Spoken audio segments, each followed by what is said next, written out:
Ang pangalawang panaginip ni Nebukadnezar. Ika-4 na kabanata. Gumawa si Haring Nebukadnezar ng isang mensahe para sa lahat ng tao sa iba't ibang bansa, lahi at wika sa buong mundo. Ito ang nakasulat. Sumainyo nawa ang mabuting kalagayan.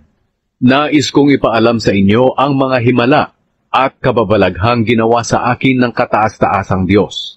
Kamangha-mangha at makapangyarihan ang mga himalang ipinakita ng Diyos. Ang paghahari niya ay walang hanggan.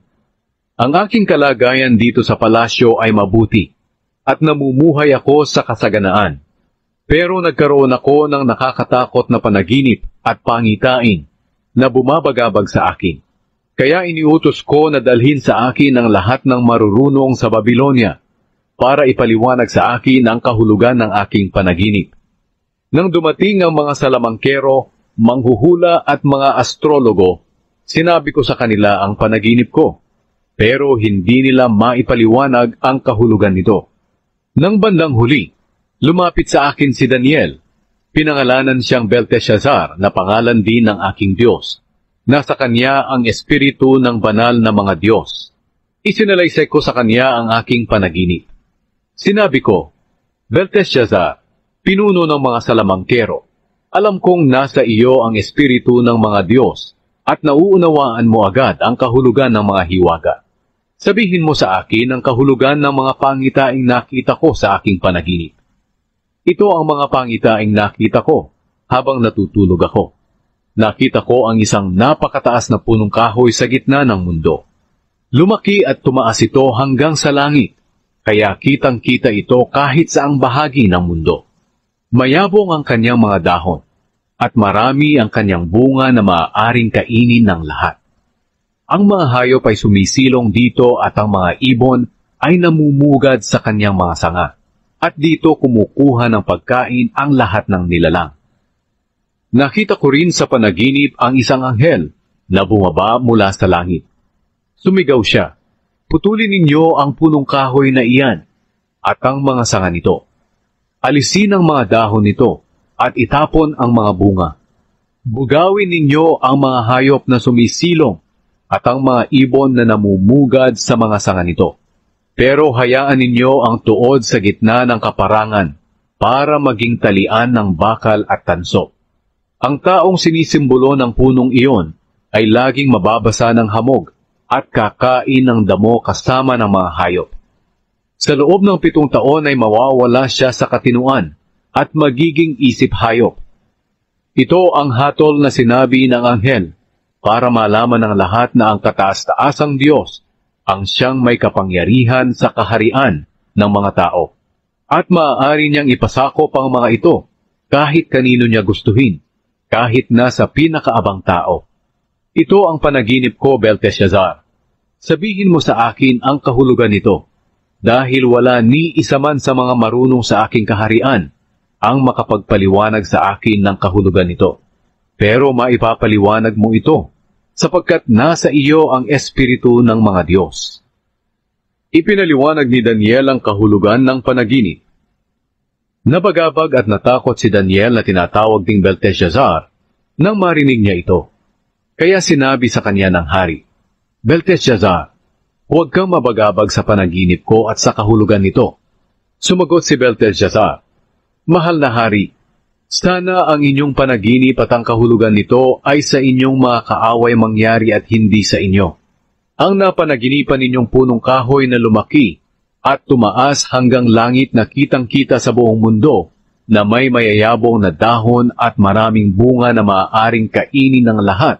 Sinisilungan ng mga hayop at pinamumugaran ng mga ibon ang mga sanga, ay walang iba kundi kayo, mahal na hari. Sapagkat kayo po ay naging makapangyarihan. Ang kapangyarihan nyo ay abot hanggang langit, at ang inyong nasasakupan ay umabot sa iba't ibang dako ng mundo." Sinabi pa ni Daniel, "Nakita nyo rin, mahal na hari, ang isang anghel na bumaba mula sa langit na sumisigaw, 'Putulin ninyo ang punong kahoy pero hayaan ninyo ang tuod nito sa lupa na natatalian ng bakal at tanso. Hayaang mabasa ng hamog at kakain kasama ng mga hayop sa gubat sa loob ng 7 taon. Mahal na hari, ito po ang ibig sabihin ng pangitaing niloob ng kataas-taasan na Diyos na mangyari sa inyo. Itataboy kayo at ilalayo sa mga tao, at maninirahan kayong kasama ng mga hayop sa gubat. Kakain kayo ng damo tulad ng baka, at palagi kayong mababasa ng hamog. Pagkatapos ng 7 taon, kikilalanin niyo ang kataas-taasang Diyos na siyang may kapangyarihan sa mga kaharian ng mga tao, at maaari niyang ipasakop ang mga ito kahit kanino niya gustuhin. Tungkol naman po sa sinabi ng anghel na hayaan lang ang tuod, ang ibig sabihin noon ay ibabalik sa inyo ang kaharian niyo, kung kikilalanin niyo na ang Diyos ang siyang naghahari sa lahat. Kaya mahal na hari, pakinggan niyo po ang payo ko. Tigilan niyo na po ang inyong kasamaan. Gumawa kayo ng matuwid at maging maawain sa mga dukha. Kung gagawin niyo po ito, baka sakaling manatili kayong maunlad. Ang lahat ng ito'y nangyari sa buhay ni Haring Nebukadnezar. Pagkalipas ng 1 taon mula nang ipaliwanag ni Daniel ang kahulugan ng kanyang panaginip, ganito ang nangyari.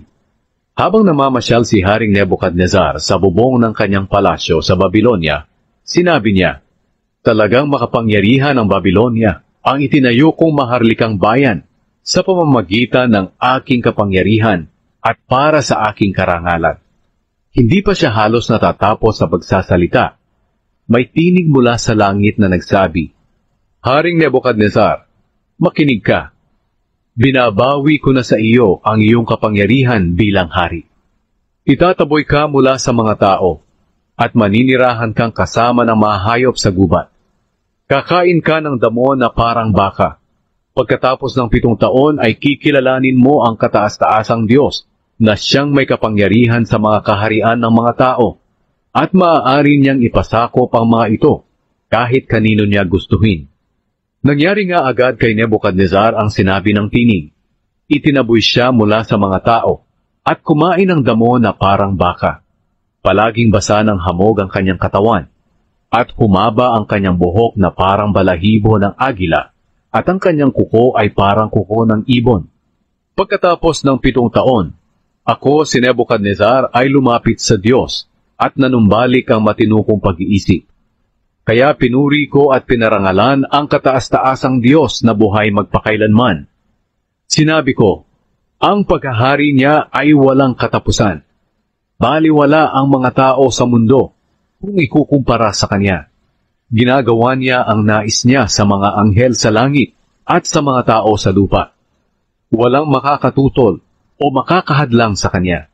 Nang manumbalik na ang aking katinuan, ibinalik din sa akin ang karangalan at kapangyarihan bilang hari.